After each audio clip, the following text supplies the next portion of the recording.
In this video, we will guide you how to install Python in Windows 11. Open your Chrome browser or any browser that you use. Search Python download.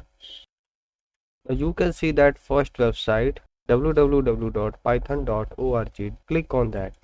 Click on download Python 3.12. This is the latest one, so click on that.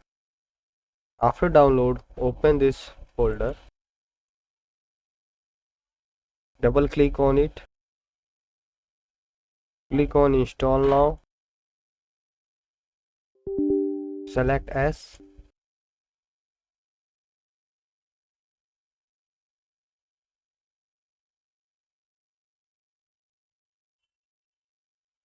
So finally setup successful. Now you can search and find out Python. You can see Python here. So finally it's downloaded. Thank you.